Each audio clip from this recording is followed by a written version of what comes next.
Bom dia a todos os participantes aqui presentes. O meu nome é Sônia, como disse o Dr. Moreira. Cumprimentar também aos participantes que estão a acompanhar os trabalhos a partir da plataforma virtual. Quero apresentar os nossos agradecimentos à POP pelo convite que fez aos CFM para participar deste evento. Agradecimentos especiais vão para a pessoa do presidente Cacho e na pessoa do Dr. Moreira. Bom, passo a fazer a apresentação daquilo que é o direito das concessões e licenças portuárias no contexto moçambicano. O edifício que está ali, penso que é conhecido por todos, porque precipitaram até a trazê-lo, de tão bonito que é onde funciona o Conselho da Administração do CFM em Moçambique.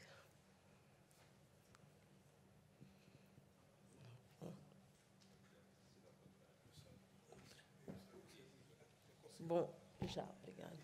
Começo por fazer uma contextualização daquilo que foi o processo histórico do direito concessionário das concessões em Moçambique. Antes de mais dizer que a atividade portuária ela foi exclusivamente realizada pelos serviços dos portos e caminhos de ferro de transporte, e as regras para a exploração do cais dos portos do ultramar, no caso particular de Moçambique, constavam do regulamento aprovado pela portaria dos 18.630 de 24 de abril de 1965. Mais tarde foi aprovado o decreto 412/70, com o objetivo de proporcionar um instrumento adequado para a expansão desta atividade e eficiência dos serviços portuários no ultramar, Moçambique, no caso particular. Também definiu as primeiras áreas de jurisdição portuárias em Moçambique, as competências da administração portuária e estabeleceu as regras para o licenciamento de obras e atividades nas zonas portuárias.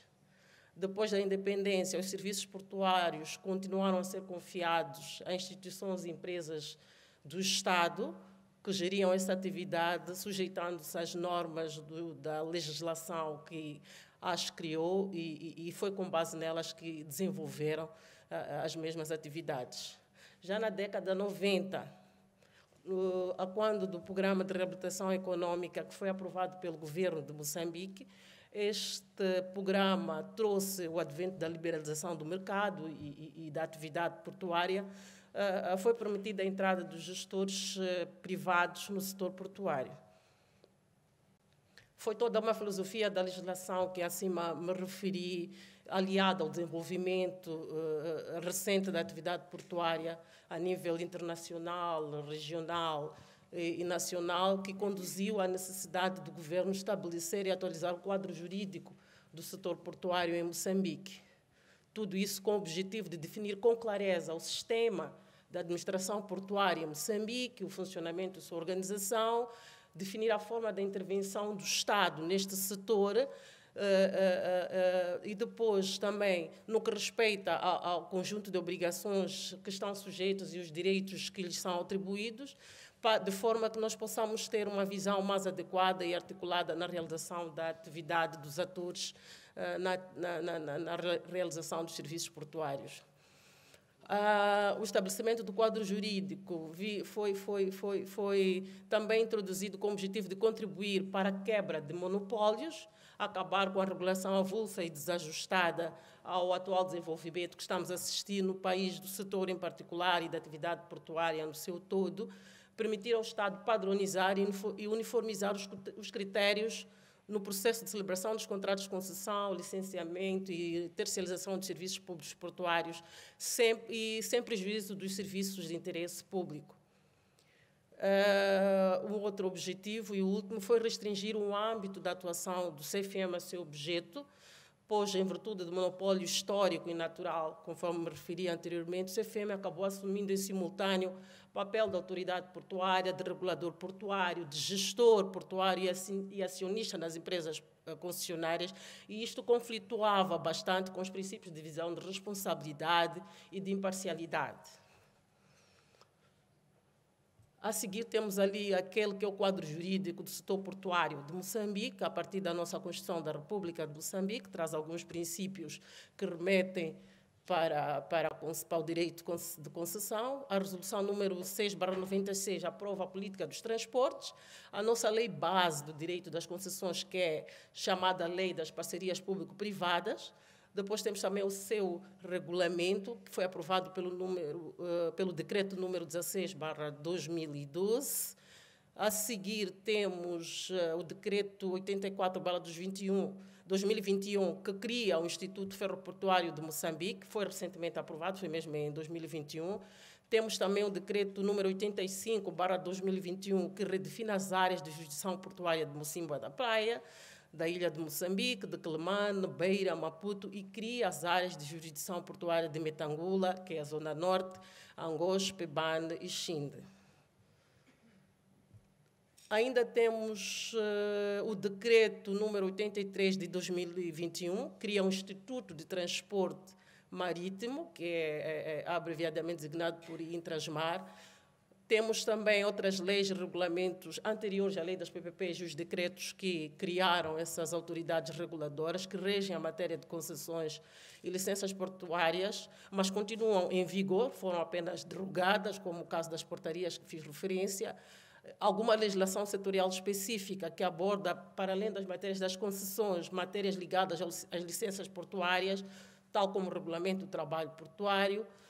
E, por fim, matérias de concessões de licenças em áreas como de mineração, produtos de exploração petrolífera, contratações de simples fornecimento de bens e serviços ao Estado e as PPPs de natureza autorística, estas não serão abordadas neste trabalho, porque a Lei Quadro das PPPs exclui do âmbito da sua aplicação. Portanto, não iremos nos aprofundar nestas condições. Passo agora a fazer a análise da legislação que regula as PPPs, as concessões e as licenças portuárias. Temos a Constituição, que, com base nela, ela estatui que a política e organização econômica do Estado devem ser dirigidos à construção de bases fundamentais do desenvolvimento, melhoria das condições de vida do povo, o reforço da soberania do Estado através da participação dos cidadãos na iniciativa dos agentes econômicos e a coexistência do setor público e do setor privado. As parcerias público-privadas em Moçambique tiveram como corolário este princípio, tendo sempre em vista a atração de investimentos e o desenvolvimento econômico e social do país. As PPPs e os projetos de grandes dimensões e as concessões empresariais têm natureza contratual, portanto, essas são as várias formas de parcerias públicas estabelecidas em Moçambique. Portanto, tem natureza contratual e, para fins de regime jurídico, o firmamento destas parcerias são compreendidas como contratos públicos, contratos administrativos, e revestem, dentre outras modalidades, principalmente o contrato de concessão. Por isso é que nós consideramos que em Moçambique há uma relação de interdependência entre a matéria do direito de concessões e aquelas formas de estabelecimento de parcerias na administração pública moçambicana. Embora haja experiências antigas em matéria de concessões anteriores, é na lei das PPPs onde encontramos o regime jurídico dos contratos de concessões. E é a partir deste meio que se estabelecem as parcerias acima referidas.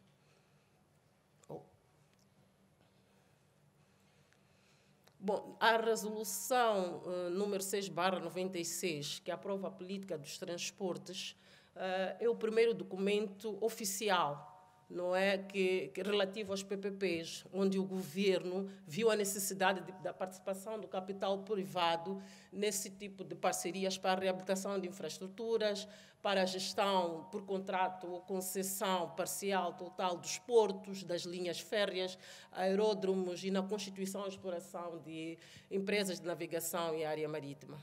Na década de 90, mesmo no final, foram assinados os primeiros contratos de concessão entre o governo e as entidades nacionais e estrangeiras privadas para a exploração do porto de Maputo, Beira e Nacala, contratos esses que ainda estão em vigor.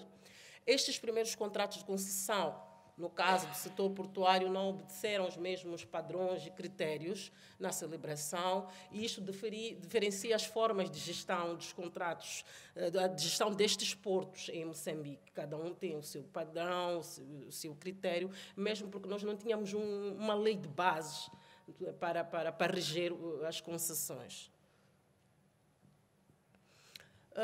Passo agora aqui a apresentar os tópicos que eu considero fundamentais para o regime contratual na lei das PPPs.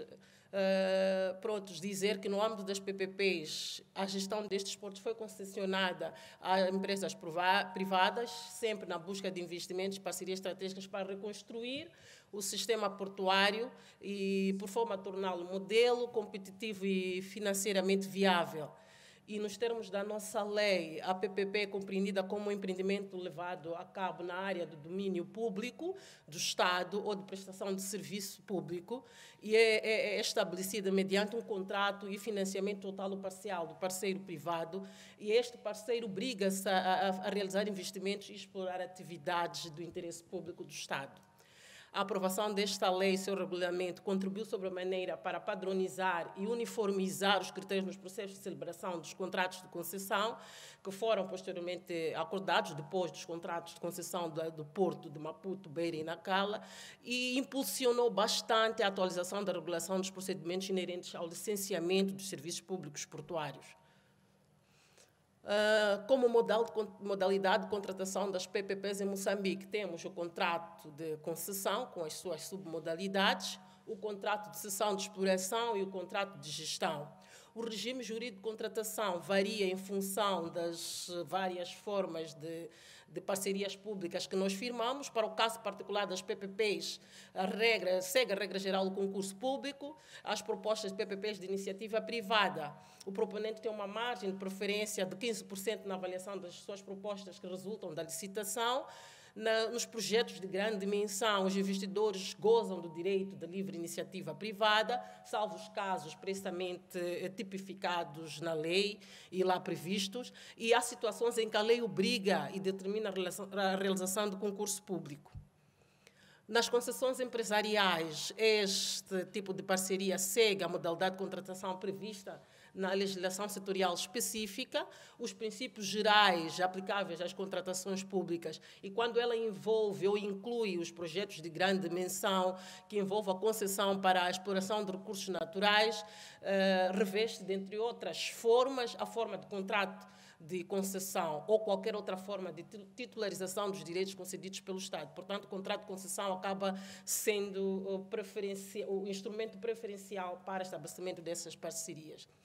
Relativamente aos prazos de concessão, salvo as exceções previstas na lei, a duração do contrato não pode exceder o prazo máximo de 30 anos para o contrato de concessão de empreendimento de raiz, 20 anos para o contrato de concessão de empreendimento existente e que requeira reabilitação ou expansão, 10 anos para o contrato de gestão de empreendimento em situação operacional.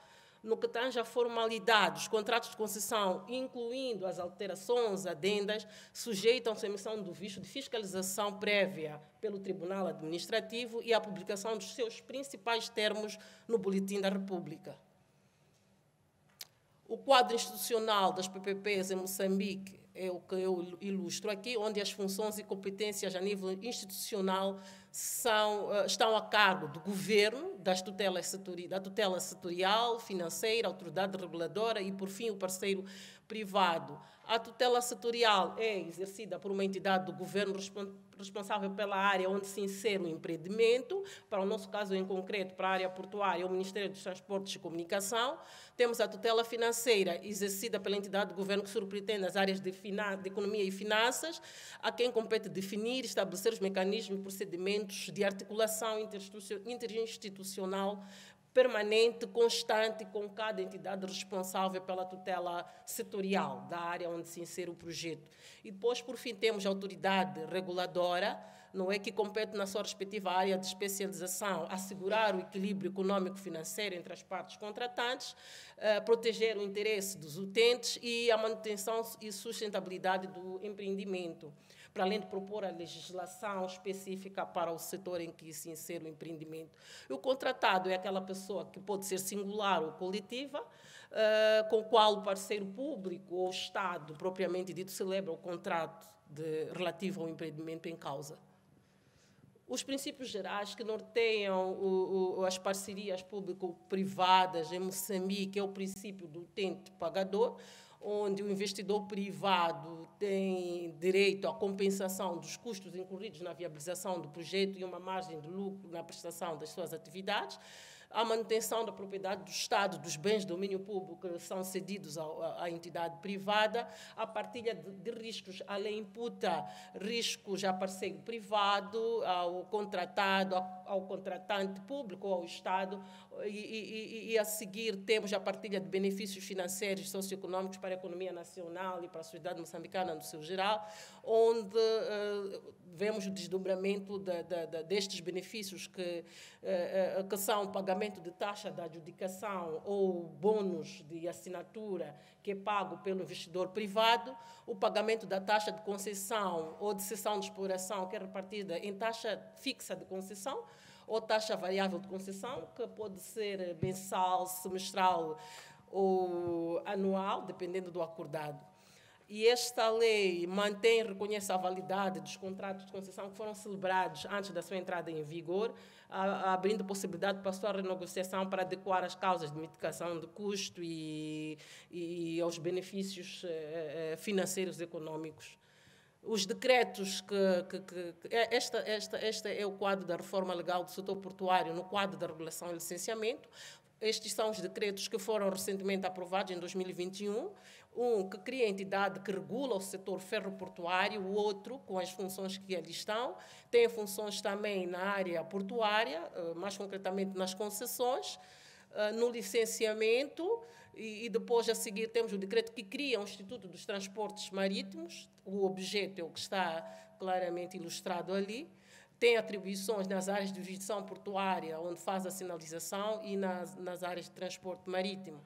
A seguir, temos o decreto 85/2021, que redefiniu as áreas de jurisdição antigas, criou novas áreas de jurisdição portuária, definiu as competências da atual administração portuária, as quais são exercidas transitoriamente pela empresa Portos Caminhos do Ferro de Moçambique. Compete a essa administração portuária a gestão exclusiva destas áreas e superintender sobre todos os aspectos de técnica portuária, marítima e dentre outros. Conceder também nas zonas portuárias licenças para o exercício de atividades, licenças essas que são precárias. Estes todos organismos do Estado atuam em coordenação e envolvem outros organismos públicos e privados para que estas também possam exercer as suas funções e as suas atribuições.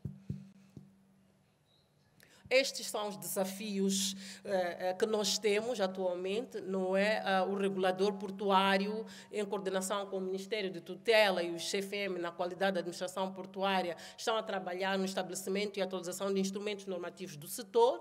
De momento, estão a rever e harmonizar a versão final do sistema da administração portuária, o anteprojeto da lei portuária, que resultaram das contribuições avançadas por vários atores nesta atividade, como operadores portuários, concessionários e outros ministérios. Está pendente a apresentação de propostas para a revisão da regulamentação marítimo-portuária complementar. Em jeito de conclusão, dizer que, olha, a nossa lei portuária é um instrumento de extrema importância e bastante aguardado por nós para o sistema de administração portuária, na medida que vai permitir uma melhor definição das linhas orientadoras da política do setor e enquadramento da clareza daquilo que é o papel de todos os atores neste setor. A aprovação da lei de base portuária e demais legislação complementar conjugada com os decretos que eu me referi acima vão trazer também maior clareza dos procedimentos para o acesso e a realização da atividade portuária, bem como para a concessão, licenciamento, certificação de projetos, bens e atividades marítimo-portuárias em Moçambique. E muito obrigada pela atenção. Muito obrigado, Sónia.